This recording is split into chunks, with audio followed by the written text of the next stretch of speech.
Okay, well, welcome to our second lecture of the night. And in celebration again of the match between Fabi and Magnus, I'd like to show another game.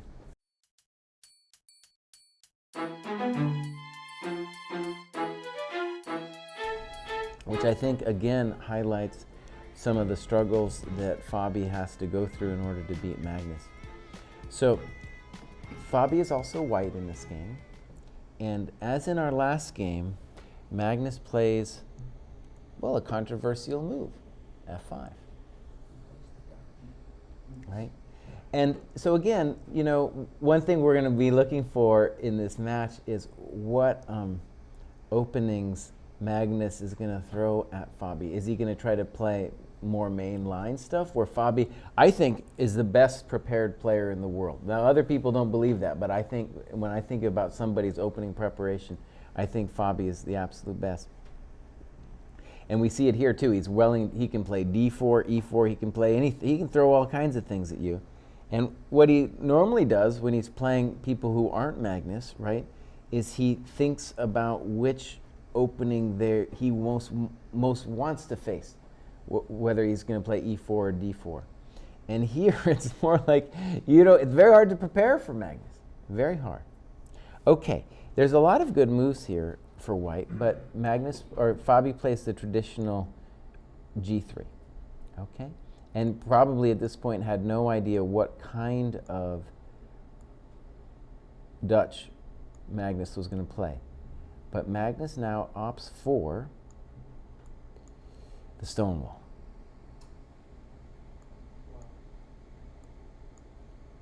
All right. Let me just go on a little diatribe against the Dutch. I hate it. All right, so the problem with the Dutch is f5 is not a move which is going to help you develop your pieces.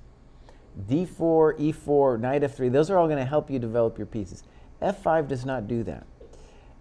And it's going to make your king obviously weaker. But getting to that king is often a tricky subject, and we'll get to that question in a little bit.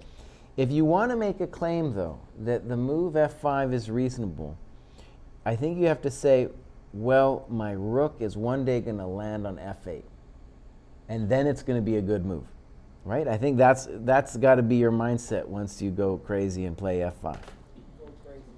All right. So here we go, d5,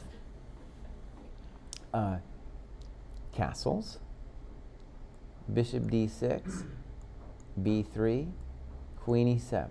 So this is an ancient variation where black is, with queen e7, he's developed the queen, but he's also prevented the exchange of the good piece on d6, right? Now, I think this is definitely a great game to think about good pieces and bad pieces. And the first obvious thing is that the bishop on c8 is poor, right? The Stonewall gets kind of a bad rap, but this position, let's honor it a second and say this is very hard to crack. It really is a wall. And the thing that we should first observe is that this bishop on g2 is problematic. It's not a terrible piece or anything, but it's just hitting what is literally a wall, right? So you contrast it to the other game we just looked at with the pawn on c6. Now there's also a pawn on d5. And the pawn on f5 makes it so that it's difficult anyway to play e4 to open the position, right? One thing that's kind of interesting about chess, I think, is that time is always important, right? And so the old Soviet rule is to say that 3 tempi are worth a pawn. And that's a good rule to remember, because it gives you a way to translate the material world of chess, the dimension of chess, to that of time. It gives you a way to translate it. But a funny thing is, like, time matters more the more the position is open. So it's not always the same value. And in this position, I'm making this whole spiel just to say it doesn't matter as much that black is going to lose, say, has lost some time making all these pawn moves. And he makes another pawn move now with b6. Excuse me, queen e7, bishop b2, b6. And I would say this is a new-ish way of playing the Dutch. When I was a kid, everybody played like castles, followed by knight d7, followed by some kind of knight e4, and then hoping to do some kind of magic, either with e5, pushing the pawn to e5 at some point, or bishop d7 to e8, and then somehow magically over to h5, right? Now the reason b6 seems a little bit fishy, right, is because that diagonal seems like it's going to be weak. When I say diagonal, I mean the g2 a8 diagonal. If I knew how to make an arrow, I would make that arrow, but I don't know how to make the arrow. But I think one thing we should just say strategically is that the bishop will be reasonable on b7, and then at some point, white has to worry about black playing c5. And I think that'll be part of the story of this game, is that, you know, c5 is going to be in the air. Okay. Knight d2,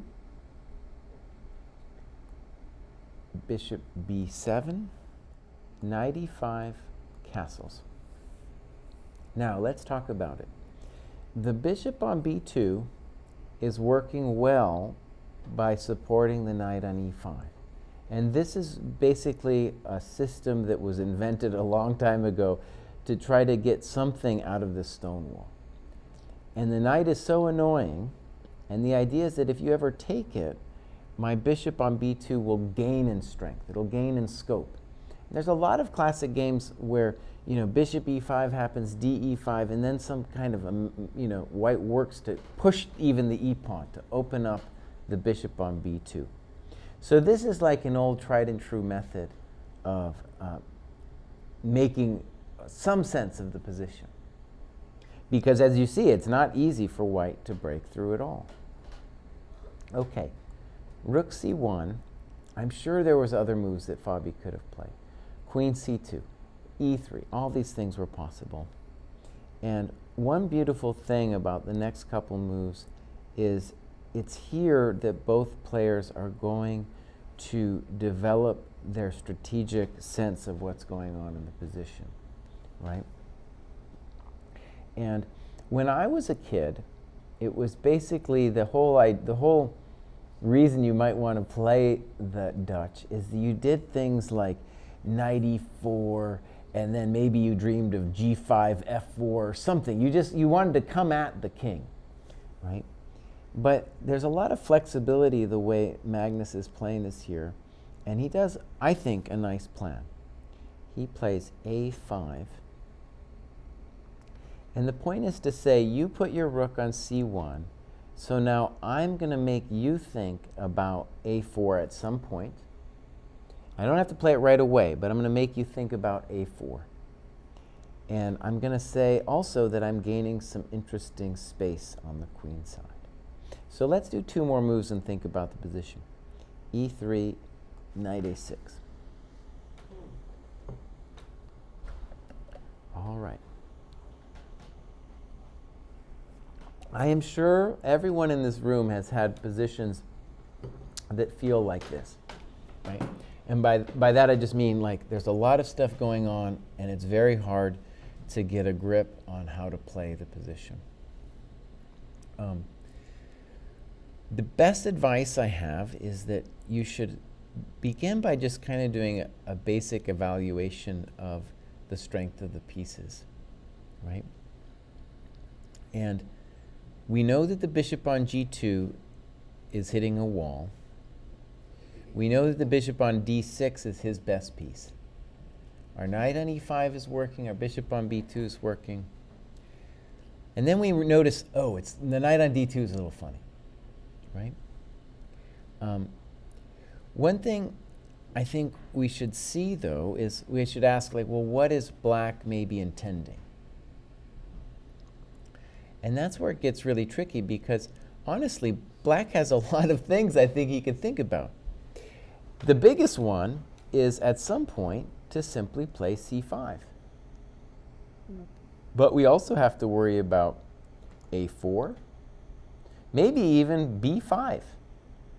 All these things are ways for black to push us. Okay? What about the idea of doubling the rooks on the A file too for black and pushing that pawn? Possible, sure. Definitely, in general, just the idea of grabbing the A file after rook c1 is, I'm sure, part of the motivation behind playing a5. And here's the funny thing. It's like, it feels like black has the options, but I still want to believe that Fabi's better here, right? Because the bishop on b7 is funny and all of that. Okay, one thing we should notice is it would be nice to dominate the knight on a6 by playing a3. Unfortunately, it's not so easy for us to do that because he's got it covered, right? And in general, I think what Fabi would like to do is control the black pieces, because it's not immediately clear how we're going to get through. Right? This is a long-term struggle that we have in front of us, like I think a lot of the games that we're going to get in the World Championship. Another thing I want to mention about the Dutch is the black king on g8 is fairly safe right now. But something that has invariably happened to anybody who's played the Dutch is stuff gets loosened up, right? In the course of the game, things become a little soft, and if a couple files open, a couple pieces go open, imagine even a heavy endgame with rooks and queens. That king on g8 will be substantially worse than our king on g1. A great example, actually, of a recent game where the opponent's king was weaker in a heavy endgame was this beautiful game from the Olympiad where Fabi played Mamedyarov. That was a big game and beautiful play against the weakened king. So one piece that we should evaluate really is also the kings. And so one reason to believe, I think, that white is better is because our king is better. But again, that's like, it's a far off abstract thing. It's not important right now. Okay, I want to say that if I was playing this position, I probably, certainly would have done something like this. Knight f3. And why would I have done it? Just because I've seen other people do it. That's the only reason, right? We're just within some kind of vague intention of playing knight d3, and then maybe bringing the other knight into e5, sitting on him, right? That kind of thing. Now, there's a couple, I think knight f3 is a fine move, but the things that I'm sure Fabi was worried about are two things. One is black, I assume, can play c5 right now, and then you got to worry about how you're going to meet that. The other thing is, like, well, when you play knight d3 to reorganize your knights, knight b4 can then happen, right? And then you got a problem. There's this pawn on a2, and how do you want to deal with it? Yeah. So Fabi played. I guess it's a good move, but it is definitely nuts, and I wouldn't have thought, I wouldn't have even thought about it, right? F3. Let's talk about F3, actually.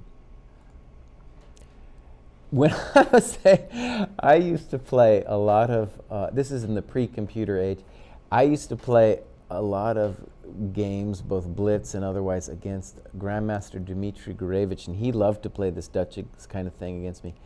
And I would always be like, oh, I want to play f3, e4. I'm going to bust you up, son. We're going to come get you, right? But it's like, it's usually bad. It's usually a bad thing, because now, first of all, black's king is just as good as my king. I gave away that advantage, right? The next thing is, now my bishop is even worse than it already was, right? Now, if I play e4, it feels good, but even if he doesn't do anything, right? If he just lets it sit there, I'm not sure I've helped myself any.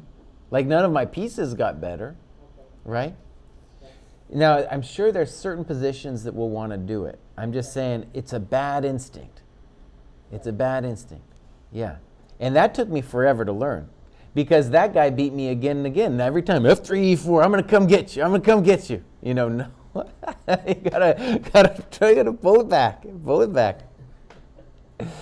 Okay. So here we are. We have this position. Anyone want to guess what Fabi played? Or have a strong feeling about what white should do? What's that? A4. A4. That's interesting. Why do you want to do A4? Oh, to stop him from playing A4? That's a thought. But no, notice if you play A4, you're giving black this beautiful hole forever on B4 to sink his teeth into, right? It's important to think about, actually, because when you think about white's advantage, I'm sure Fabi had this in his mind. Let's go back to our beginning position. We should say that black has two totally reasonable pieces, right? He has the bishop on D6. That's a beautiful piece. That's a beautiful piece. The knight on F6 is also totally great. Someday it'll land on E4. That's what the Dutch players always do. They're going to land it on E4. But the knight on A6 is bad, and the bishop on B7 at the very least needs some help with a move like C5, right? So A4 is a good example of how you can lose control over the pieces, right? Because now knight before it comes, it's doing something kind of important. A lot of things, actually. Hitting D3, hitting D5 and C6 is also a nice thing to be hitting. So it's an example of the threat being greater than the execution. Now, that was something Nimzovich said, and honestly, I read that thing over and over again, and I didn't understand what he was talking about. But the idea is, you're afraid of A4, right? That's the threat in your mind.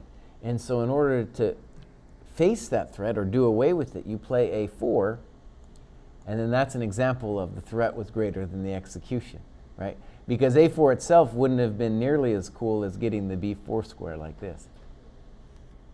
Okay. All right, let's look. Honestly, I stared at the knight E2 move. Some of you I know weren't at the last lecture, but there was another funny knight move that Fabi did, and that move I immediately understood. This one, I literally stared at it for half an hour, and I think I get it. Okay?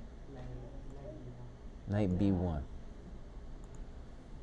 Because he's wanting to get the A4 to attack that pawn on B6. No, I don't think so. No? Too many moves. Does he want to play A3? I think controlling A3 is one nice thing. Yeah. All right, it's very complicated. I might get this wrong, but I'm going to try my best to explain this. In the game, black does not play C5, but that doesn't mean that Fabi wasn't worried about it. And I think one thing about the knight B1, first thing to realize is that one key difference I see between good players and great players is the really good players are sensitive to their poorly placed pieces, right? Especially at the I don't know, under 2200 level, you see players do what I call playing with their pretty pieces. That means they move their pieces around that can do something, and then just let their other pieces sit because they don't know what to do with them, right? So knight B1 is an attempt to fix the knight on D2 that was dominated by the pawn on D5, right? And I think, okay, it does a couple things. One thing it does is if you ever play knight B4, I can play knight C3. But that's not the main thing. I think the main thing is if black tries to fix his bishop with C5, that my knight can then come to C3. And on C3, it will pressure D5, excuse me, I always get that wrong. It will pressure D5, and it will enable knight B5. So it'll do two things, right?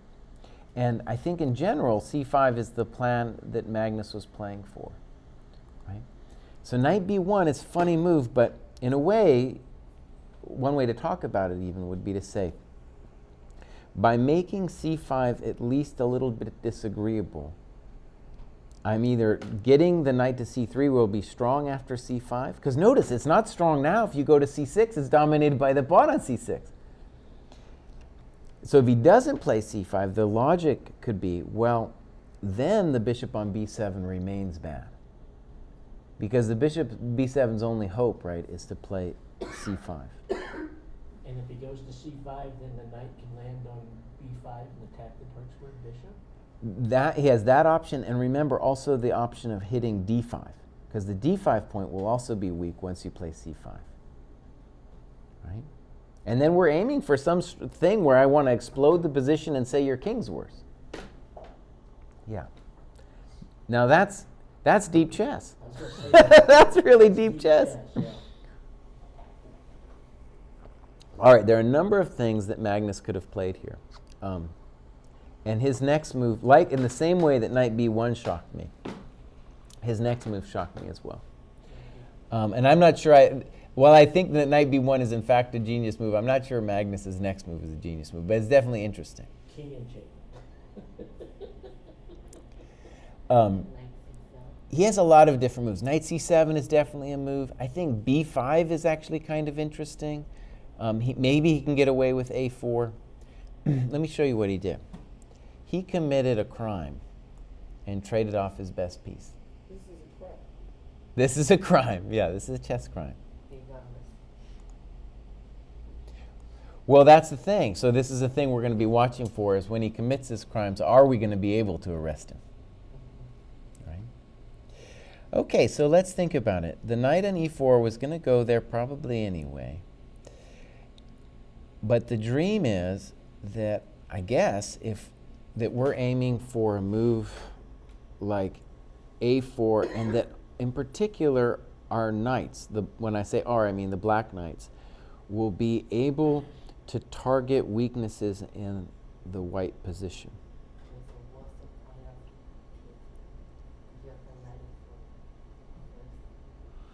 I think it's a totally valid question. So you're asking why not just play knight e4 first, right? That's A. Only I still have my good piece. I think one possible answer is that now if I play f3, you can't go to c5. Still, your move is still valid, because you could just say, okay, thank you. Thank you for your f3. Right? Possible, yeah. No, I think knight e4 isn't necessarily a bad move. And honestly, I wouldn't, if I was playing black, I wouldn't even think about bishop b5. It wouldn't even cross my mind. You know, so I would definitely think about knight e4 as well. You might be onto something if I understand you right. The one thing that is a strategy in positions like this that's honestly even deeper than I have the ability to play for, but I know is a strategy, is that if I get your knight on b1, then you can sincerely ask the question, are you ever going to crack me open? Because the knight's the guy that can whittle around and do stuff. The bishops themselves, they need help to open the position. And without the knight, it's going to be really hard to open the black position. So I think that actually is kind of in the back of the mind of what's going on in this plan with knight e4. It's definitely controversial. Okay, many different moves that white could have played. He played queen e2, and it makes a lot of sense. And now here, I'm going to guess that Fabi thought he had this move under control. But now a4 comes.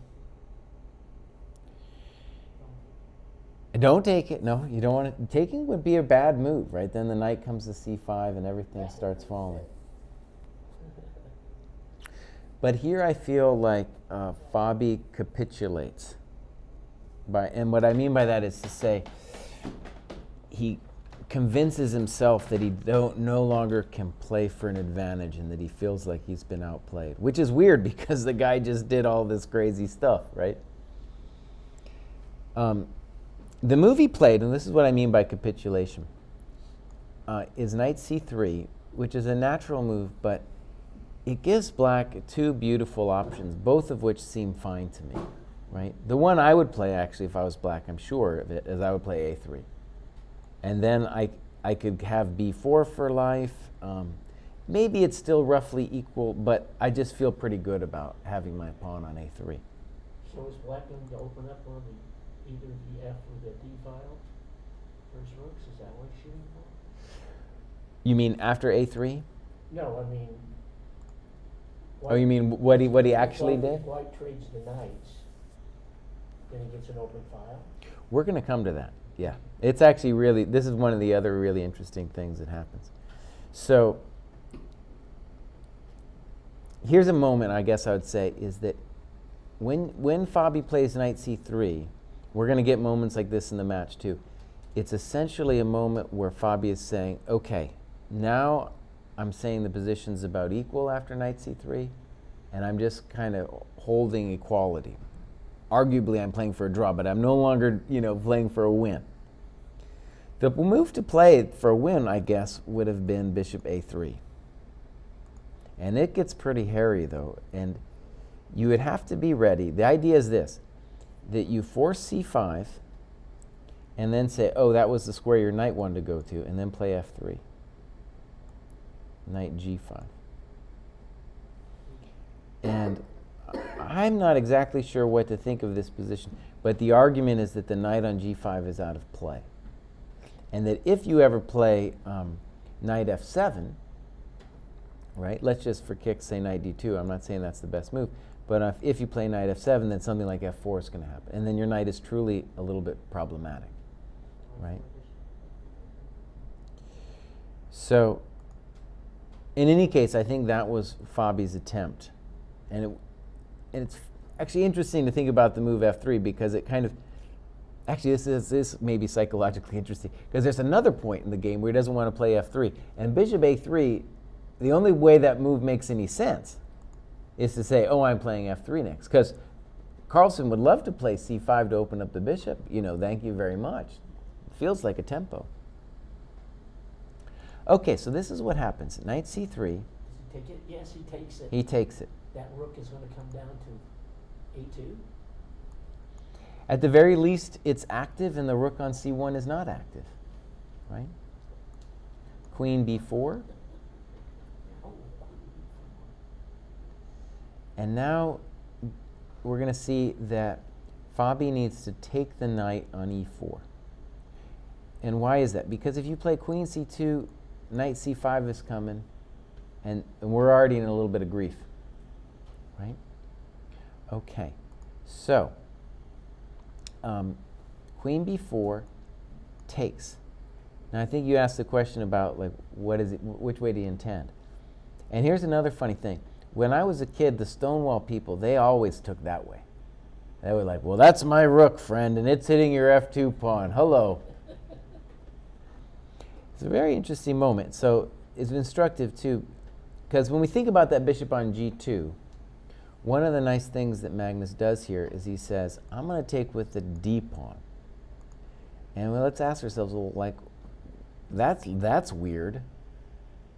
But the idea, I think, is that if you took with the f pawn, the bishop, at the very least, it gets to go to h3.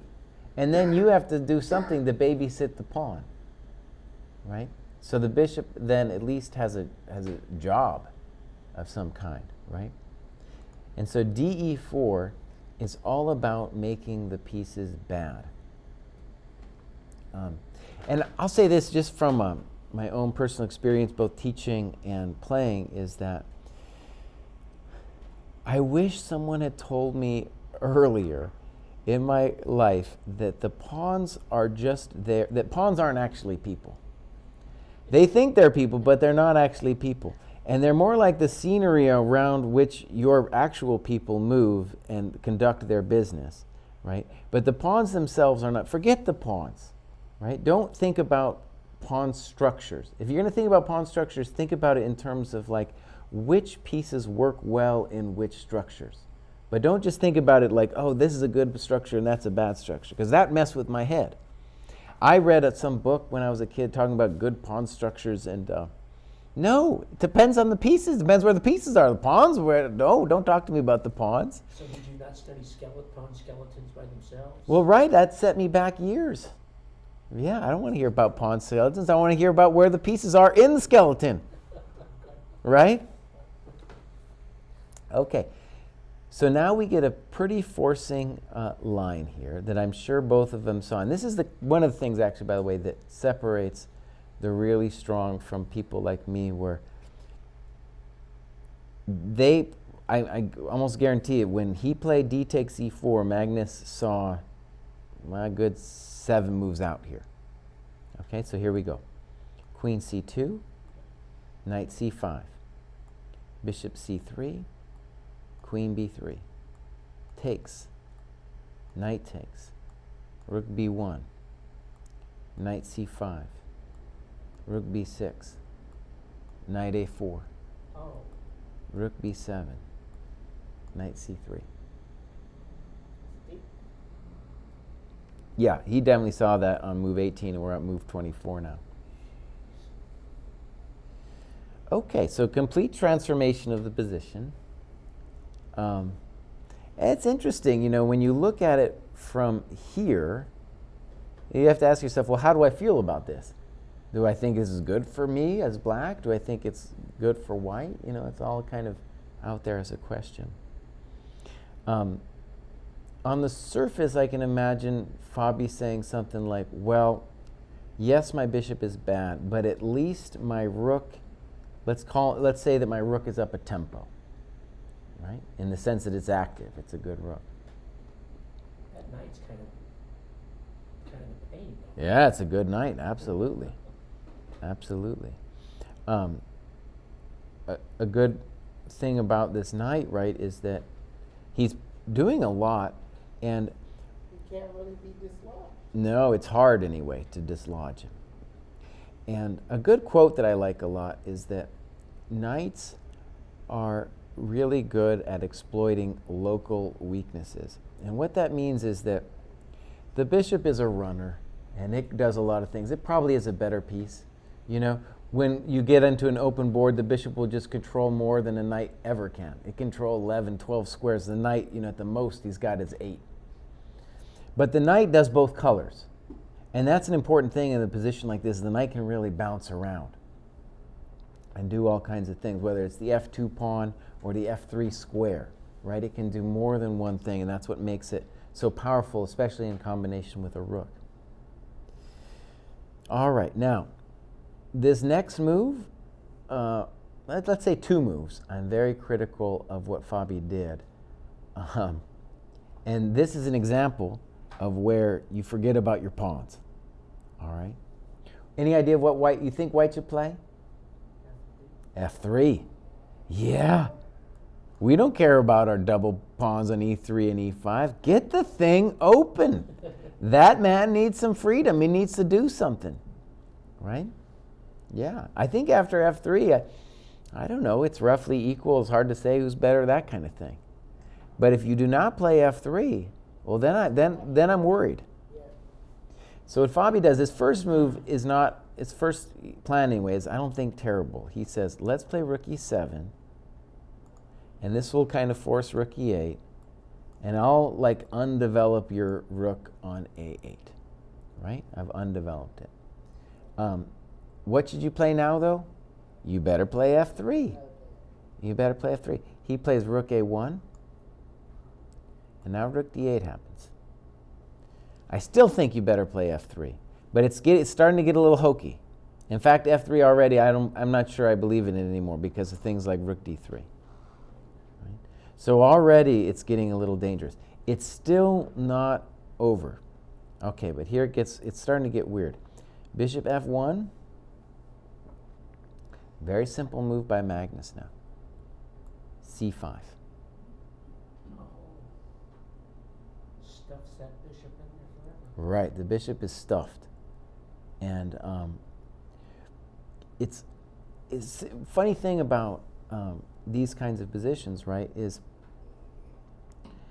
if you've got a bad piece in the endgame, it's a really terrible thing.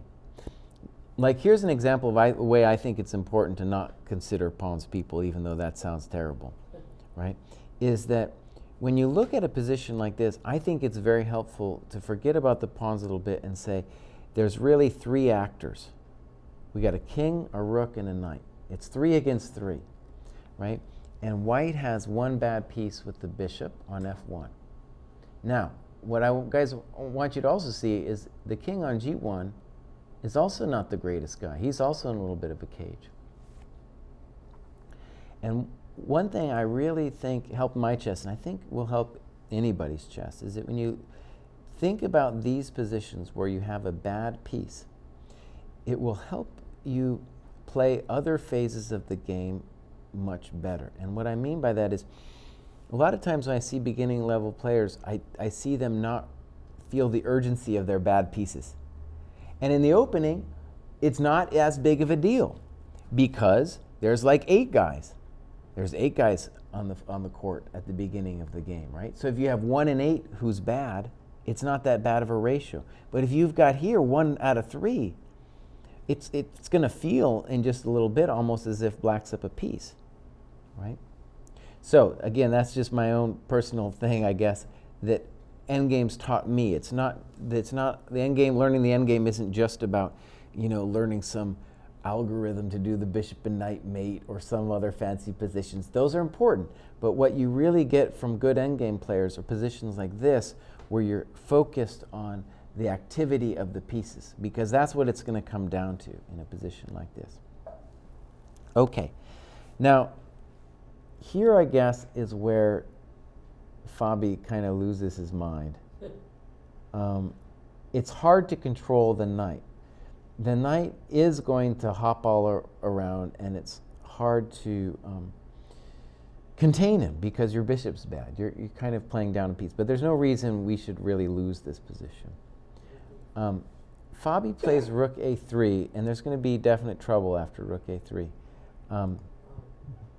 I was thinking rook c1, but even here, the rook, one reason to say, I don't like rook c1 is the rook is obviously not as active on c1 as it was on a1. And you can even feel it in the way Fabi clearly intended, to say, oh, my rook's good here, right?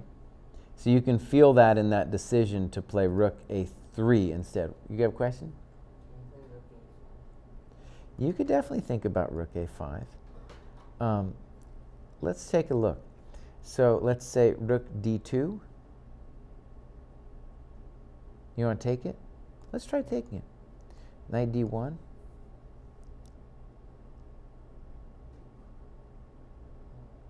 for the other pawn. No, sure, let's go for the other pawn, sure. Check. In order to get my pawn, you have to help my king out a little bit. Okay, let's try it out.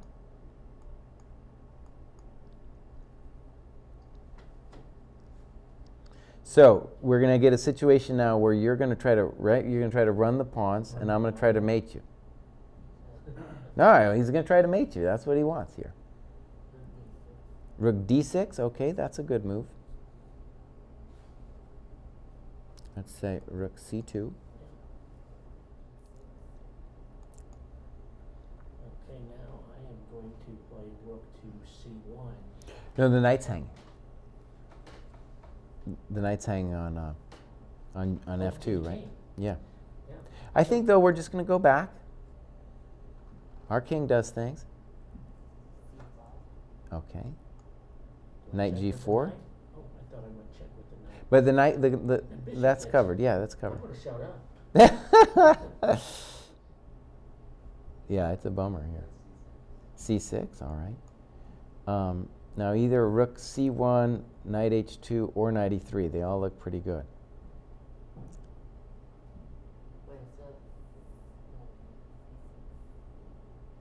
Knight h2 would threaten mate, but then you could maybe try bishop g2, right? So all right, let's just play the mundane move and see what happens.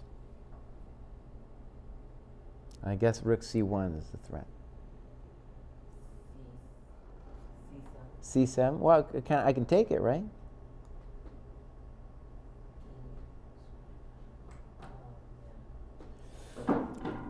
I think it's a fair question. Rook a5 is definitely a question to ask, and I'm sure Fabi was looking at that kind of thing.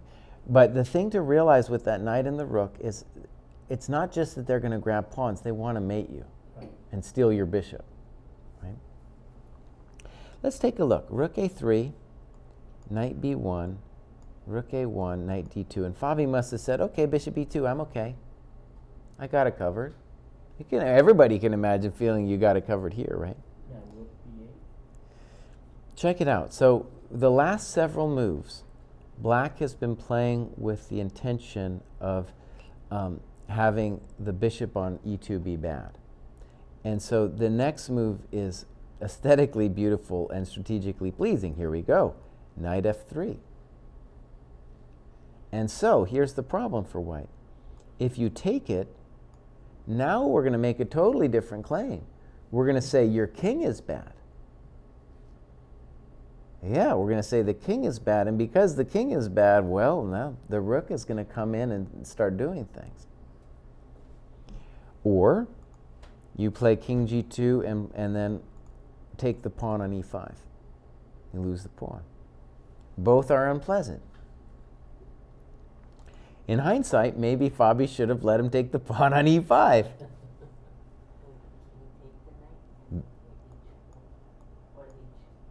h3, good, that's what was played.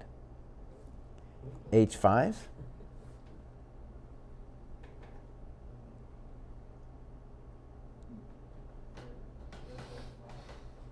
You love that rook a5. Okay, but now I can go check and rook f1. Okay. Yeah, and this would be a similar thing to the game where what I want you to see is there's no way out for the king. Because the second you play g4, I'm gonna play h4 myself. So your king can't get out. Are you also threatening rook to e1 here as black? Good. Yeah, rook e1 too. Yeah, I have there's a lot of problems here for white. But the first thing I need to just cement my advantages and make sure that king doesn't get out. And let's take a look how Fabi plays. He tries to bust out of it. Takes, h4. Oh.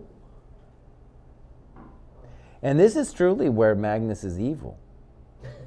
Well, Magnus, he's evil, dude. This is terrible. Okay, g5 is an interesting question, but what's going to happen now, the king is going to not only win your pawn, but he's going to get his king active as well.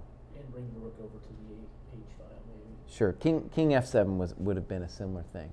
Maybe king f7 is stronger. But right, the king will become active, and we're still playing for mate too, right?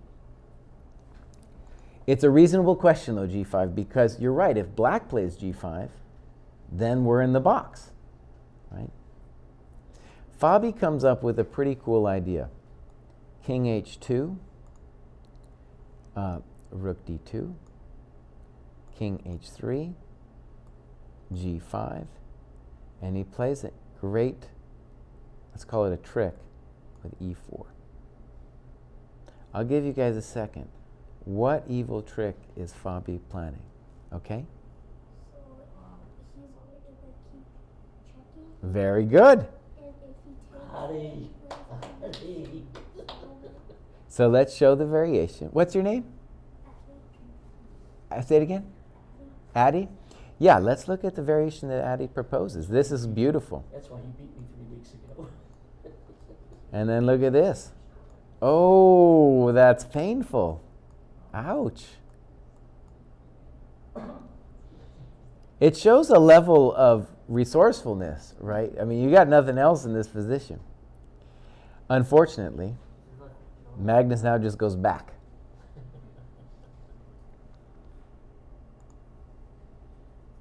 It's a good attempt because not only did you have the stalemate trick, but now he brings the king to f7, and now he does win the pawn on f3. Now notice, again, the pawn structure is going to change, right? But a key feature is going to remain, and that's that the king on h3 is remaining poor. Snip, check, over. And it's an interesting thing for these guys. This is, I think they would recognize that this is over. For us mortals, of course, we'd play on thinking that we could hold this thing. Rook e3, rook d4, f3, c4. So the problem is not just the passed c pawn, but the fact that my king is going to be stronger. Rook d3, Rook A7, King D8. So the king on D8 prevents the rook from getting behind. The pawn on F3 was threatened, so King G2, C3, Rook A4. You got to come back to play Rook C4, right? Check. Sure, let's give a check. And now if you go to G1, then C2, Rook D1 will win instantly.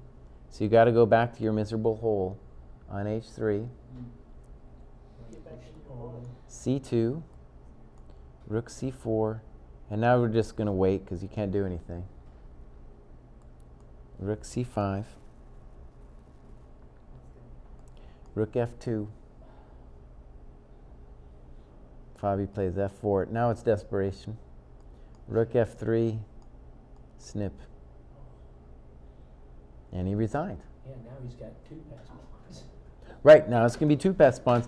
And that's what happened in the last game, too. Right? It's two pass pawns. That's when you resign.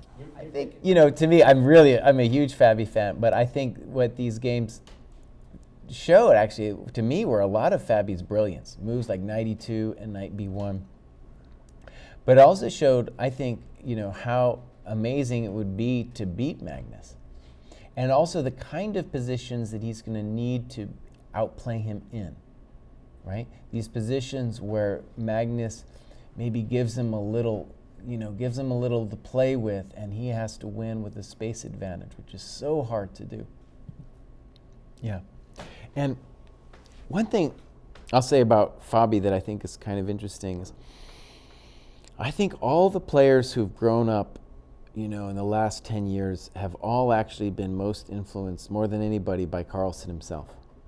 And Carlsen, obviously very good at playing technical positions like this, but also doing this thing that I see Fabi doing really well, where he's able to play positions just move for move and slowly outplay the opponent in ways that you look at it and you're like, wait, his opponent just all did natural moves. How did this happen?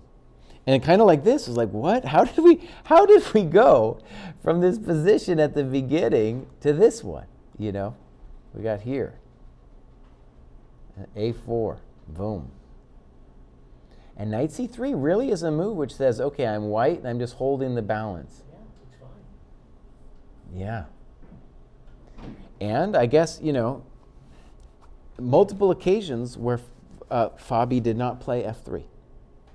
That was, to me, the big deciding feature of what happens later He's a in big this game. proponent of listening to Ben Fabi.